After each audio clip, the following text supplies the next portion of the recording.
E somente dentro desse período chuvoso de 2023, de abril até o momento, mais de 40 autos de interdição, notificação, foram entregues aos moradores das áreas de risco pela Defesa Civil Municipal aqui na capital alagoana, para eliminar risco e, acima de tudo, prevenir também acidentes.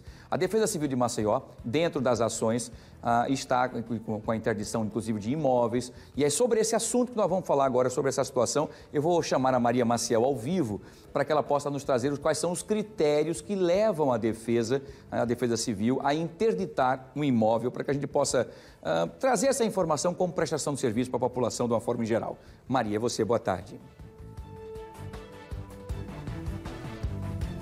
Boa tarde, Wilson. É importante a gente estar aqui para esclarecer, porque muitas pessoas ficam na dúvida, né? E às vezes ficam até na bronca, não querem sair, se recusam a sair das residências por conta da interdição. E é por isso que a gente está aqui para trazer essas explicações. Aqui do meu lado está o Abelardo Nobre, que é coordenador da Defesa Civil Municipal para explicar primeiro, né, em que situações uma residência é interditada. Boa tarde. Boa tarde. Primeiramente, em grande parte dos casos, a própria população, ou seja, o próprio morador, ele liga para o telefone 199 da Defesa Civil para que equipes da Defesa Civil visitem a sua residência, não é? Geralmente na preocupação porque apareceu determinada rachadura, manifestação patológica, e geralmente também essas pessoas moram em áreas de risco. Então, nossos agentes fazem essa visita e quando identificam que aquela residência ela não está em risco, só há uma necessidade de se fazer a manutenção, nós fechamos a ocorrência e orientamos ao morador a ele contratar um profissional habilitado e fazer os reparos necessários na sua residência. Quando essas rachaduras, essas manifestações patológicas apresentam, na verdade, a iminência do colapso da residência ou o risco potencial de colapso, aí tomamos outras medidas, como, por exemplo, a interdição parcial da residência, a interdição total da residência, com a realocação desses moradores para um abrigo do município ou a recomendação que eles possam ir para casa de parentes, para casa de amigos.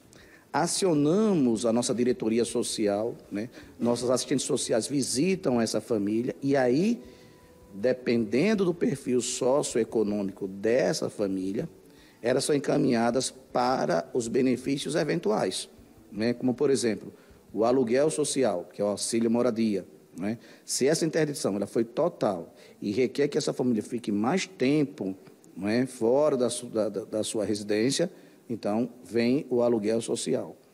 Dependendo também desse perfil socioeconômico, essa família também pode ser encaminhada à Secretaria Municipal de Habitação, para que seja incluída no programa de habitação do município. É claro que situações como, por exemplo, inquilinos. O cara mora nessa casa, a casa foi interditada, mas ele é inquilino. O inquilino, a princípio, por lei, ele não tem direito a esse aluguel social. Porque se ele já morava ali, já pagava um aluguel, é ele sair dessa casa e alugar em outro local.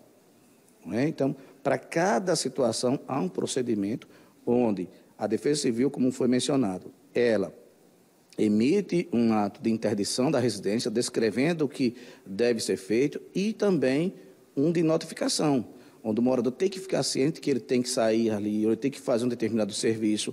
Né? Então, há casos, né, em que realmente a gente tem que tomar uma medida mais enérgica de retirar aquela família da residência.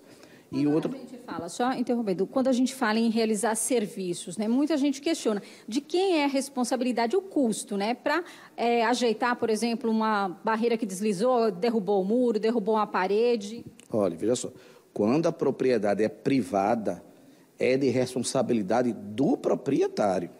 Né? Já tivemos várias situações onde fizemos essa orientação, né? Muro de residência que desaba, não é? Casa que também que foi construída de forma totalmente irregular, sem levar as normas de segurança. Essas residências, nesses casos, é de responsabilidade do proprietário fazer esses reparos, reconstruir, fazer isso.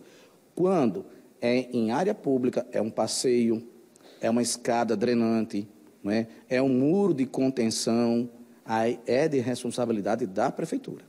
Feito esse reparo no imóvel, aí ele tem que chamar novamente a Defesa Civil para também liberar, se a casa estiver interditada. Exatamente. Então, quando ele faz esse reparo, a casa está interditada, ele fez esse reparo, Liga novamente para o telefone 199. Muitas vezes a gente já fica fazendo esse monitoramento, né, periódico, visitando essa casa, visitando essa família. Então, aciona novamente a Defesa Civil, no caso, a gente visita essa residência, faz a inspeção e libera. Né? E libera. Muitas vezes também já aconteceu das pessoas fazerem novamente de qualquer forma, sem contratar um profissional habilitado, sem ter um ART, ou seja, não ter uma teste de responsabilidade técnica, né, por um engenheiro civil, e aí essa desinterdição não acontece. A gente precisa que realmente as pessoas tenham ciência de que construir é um ato de responsabilidade. Não pode se construir de forma assodada, de forma amadora, de qualquer forma, porque morando pessoas ali, você está colocando em risco. Em relação a esse caso da Grota Pau d'Arco, né, o que aconteceu em relação, o morador diz que estão recebendo alguns o aluguel social, aquela área ali, ela vai poder voltar a ser utilizada? Olha, é bom lembrar que a gente continua ainda no período chuvoso. Por mais que o volume de chuvas tenha se reduzido, aparentemente, mas ainda estamos no período chuvoso. Então, a recomendação para essas áreas que forem interditadas é que continue, para a segurança de todos. Após esse período chuvoso, é claro que aí a Defesa Civil, nesse trabalho de monitoramento, encaminha os serviços que devem ser feitos, como já encaminhou nesse caso, né, para as secretarias que devem fazer os serviços e aos proprietários das residências, o que também eles devem fazer. Mas, nesse momento, se continua interditado, por medida de segurança. Obrigada, então, pelos esclarecimentos. É isso. O principal é o quê? Salvaguardar as vidas dessas pessoas. Então, se o local oferece um risco, então ele tem que continuar a permanecer interditado. Então, as explicações em relação também às responsabilidades de cada um, né? Responsabilidades do morador e também da gestão pública. É com você, Wilson. Muito bem, Maria. Deixa eu aproveitar o coordenador nessa entrevista importante que trouxe para cá como prestação de serviço, para as pessoas entenderem das atribuições da Defesa Civil, e não são fáceis, né, coordenador? Eu sei que não é fácil, mas enfim, coordenador, no caso dessa entrevista, dessa matéria que nós exibimos anteriormente à sua entrevista agora, do rapaz que ele é inquilino, e o senhor citou muito bem, né? O inquilino, ele enfim, não é o proprietário da casa, então o aluguel social não pode sair no nome dele. Mas ele está numa situação vulnerável. O que deve acontecer com ele? Então, ele sai da casa e fica ao léu, ou existe alguma ação feita específica para essas pessoas? Boa tarde. Boa tarde. Como eu falei anteriormente, as nossas assistentes sociais, elas fazem essa entrevista e aí, caso ele tenha algum direito a esses benefícios eventuais, ele é encaminhado. Então, por exemplo, são informações, a princípio até sigilosas, de renda, por exemplo, né? Então, de renda, de já possuir outro imóvel, está numa casa alugada, mas tem um outro imóvel. Então, para cada caso, que eu não sei, eu não posso também aqui revelar, por falta dessa informação, desse rapaz, então eu faço de forma genérica, né?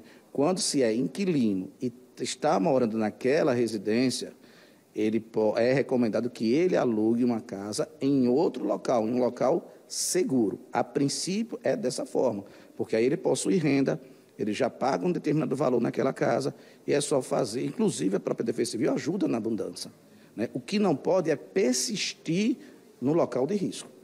E nesse caso específico que tem o inquilino, o proprietário, ele tem algum direito? Porque ele vai alegar ali que era fonte de renda, o aluguel. Aí vai se observar a questão jurídica da construção do imóvel. Se o imóvel está numa área pública, se foi construído realmente num terreno de propriedade privada, se foi construído na área verde, tudo isso é colocado posteriormente e conversado, orientado ao proprietário do imóvel.